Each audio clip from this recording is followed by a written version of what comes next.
Welcome back everybody to part 5 in our Sanitation in a Disaster series. Thanks for sticking with us. I hope this has been valuable to you and that you're learning some new stuff and helps you in your efforts for preparedness.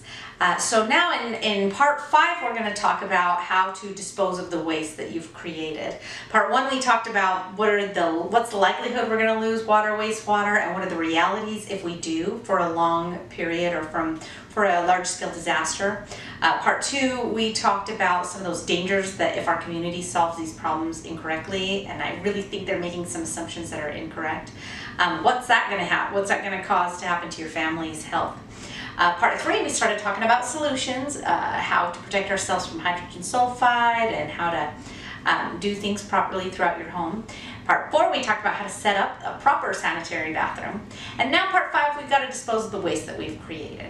I originally told you can't have a bag of putrefied human waste. It's the most toxic substance on earth. You don't have the ability to deal with it. But now what we have is separated, dried out, kitty littered solid waste. Much easier to deal with. So we got to deal with it. And what we are going to do is bury it. Soil was made to denature waste. It can't handle a high putrefaction because of the water and it will cause sinkholes and other issues. But the dried out kitty littered waste, we can bury it if we do it properly. So what you're going to do is you're going to need to know your yard or your area. You need to know where lines come into your home, utility lines and things of that nature. If you do any projects at your home where Blue Stakes or one of those companies comes out and tells you where those things are, take a little map of it and put it with your emergency preparedness supplies so that you know where you're at. Now, usually your backyard is safer than your front because utility lines usually come in from the front, but everybody's community is different. So I'm going to go to my backyard, and what I'm going to be very careful of is I'm not going to dig my hole anywhere near a current garden area, right? You got to avoid cross-contamination. However, you're about to have the best soil that ever existed. So maybe in a future garden area, you're going to dig a hole about 2.5 feet deep and 2.5 feet around. I say that because it needs to be manageable. You're creating a hazard that you have to protect, but also you don't want to get too much into water tables and other lines you could run into. So about 2.5 feet deep is usually pretty safe. 2.5 feet around so that it's not so large that you can't manage it. Once you've dug that hole in a future garden area, and you have your bag of waste, right? We have our household bag or our outdoor bag in our toilet. When you're ready to bury that dried out kitty littered waste, you're going to take the bag outside. But I still wouldn't recommend traipsing across your kitchen or your family room carpet with this bag. It could have a hole or a tear or something could happen and you could have a mess on your hands and now you have cross-contamination. So maybe keep a box or Rubbermaid in your tub, put that bag in that and carry it outside.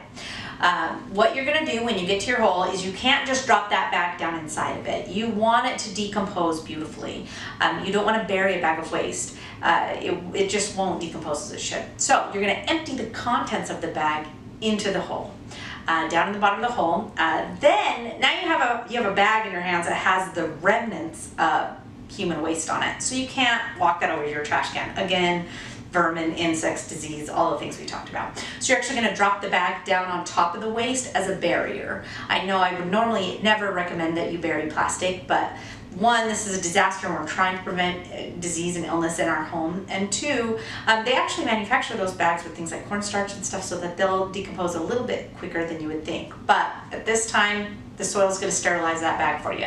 So you drop it down in as a barrier on top of the waste. And then the official recommendation is you need another barrier, something like kitty litter, 2 or 3 inches of it across the hole to create another barrier.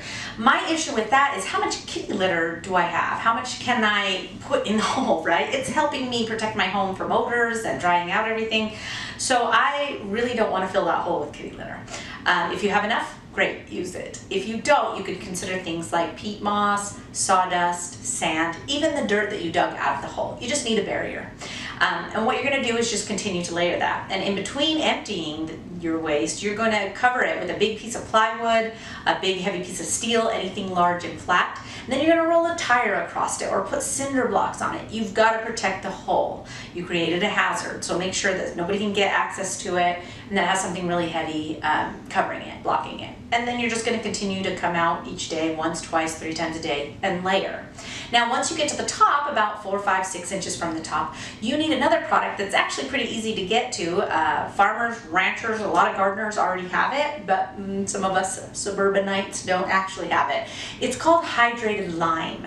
It's wonderful for your soil. If you get the pure form, it's finely ground up lime. It does great things. They use it in glass industries, soil stabilization, water treatment industries, cement industries. They all use it. So you can get it. You can get it at garden stores. You can actually get it at sometimes tile supply places where they're manufacturing grout and mortar. They use it and they'll sometimes sell it to you. But what you're going to be very careful of is that it is toxic. You don't want to breathe it in. You're going to wear your personal protective equipment when you buy a big bag of it. When you open that bag, you're going to have gloves on, a face mask, goggles. Anyone that has respiratory issues or is pregnant is not going to go near it. They're not going to touch that. And you're not going to actually store it in the big bag that you purchase it in. You're going to buy a 5 or 6 gallon bucket, empty it into there. You're going to put a lid on it that's very secure so that a child can't get into it. And you're going to mark it lime, toxic, don't touch. It doesn't expire. You can store it in your garage. But you need about 4, 5, 6 inches of lime at the top of that waste pile that's been layering with all of your kitty litter or peat moss and waste in the bags. So you're going to put a layer on the top. Now it's very finely ground up, so you're also going to mound soil on top of it. And what will happen is an animal still can smell, even that dried up kitty littered waste, they can smell it a little bit. So they're going to come in and start to dig, but as soon as they get to that hydrated lime, they know it's toxic and bad for them. It will repel those vermin and insects, and it will also denature that waste beautifully and make you some lovely gardening soil. And that's how you do it, and you'll either begin the process again, or maybe it's the end of your disaster and you can finish up and your waste is buried properly.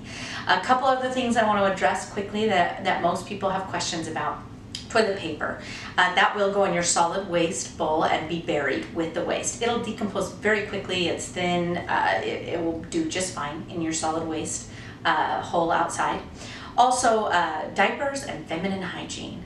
So here's the deal. I think that it's a great idea to have disposable diapers and feminine hygiene in your preparedness supplies. Most likely, the disaster you're going to face is something like the loss of a job or a horrific injury that causes you not to be able to get to the store as readily as you used to get there. So they're great items to have in your preparedness supplies. However, the minute that they say trash isn't picking up any longer, you're going to have a large debris management issue, and we're going to make a video about how to help you with that.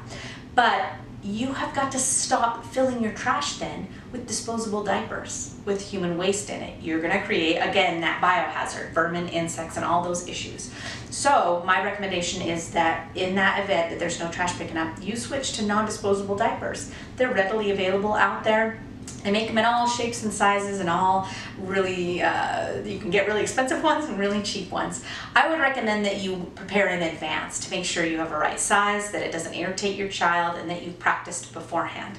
What you'll do is you'll get a non-disposable diaper. They're very absorbent. They're amazing little things. When your child soils it, you remove it, you scrape the solid waste into the solid waste bowl in your bathroom and kitty litter it, and then it gets buried. Then you'll need what's just a diaper pail. Really easy, a small trash can with a tight fitting lid. You put a few inches of water in the bottom and maybe some borax or some powdered detergent in there with it. You drop the soiled urine diaper in there, put the lid on it. It will be fine. It won't even be that smelly. And then in a few days when you do laundry, you'll have a separate bucket, wash those non-disposable diapers, hang them up to dry, and you're good to go. That's what I recommend. For feminine hygiene, I also recommend switching to a non-disposable option whenever you have a trash man that's not picking up anymore. Now, there are a lot of options out there. It's a really personal decision, so I encourage you to do your research and figure out what works for you, but I would encourage you to come up with a non-disposable option for feminine hygiene as well. Well, thanks for sticking with me through 5 parts of our Sanitation in a Disaster series. Again, I hope that you learned something new, that it was worth your time. I hope that you come back and visit us for more videos. We are going to make some videos about cleansers, water purification, pesticides, other things that do have components of sanitation in it. So make sure that you subscribe and then click the little bell that tells you you're going to get a notification when a new video pops up, because we're going to work to keep educating you on different various aspects of this. We're also going to have videos up about how to talk to your family about preparedness. What conversations should you have before and after a disaster? what kind of emergency packs. We're just gonna have some fun and have lots of videos. If you would like the written instructions for this Sanitation in a Disaster series, they're free. They're at firstrespondermom.com. There'll be a PDF that you can just download and share with whoever you wish. Print that off and share it. Let's spread the word, because here's the thing. In a disaster, if I have the perfect setup in my home and everything is sanitary and clean and we're doing it right, it actually doesn't matter if I still have a neighbor who's piling waste at their backyard or burying sinkholes, creating sinkholes in their backyard. It's still going to bring the death and disease and the vermin and the insects that I'm concerned about into my home. So we've got to spread the word. This has to be a community solution. You've got to be willing to talk about it. So thanks for joining us. I appreciate you coming to First Responder Mom, and I encourage you to keep going with your preparedness efforts. Thanks.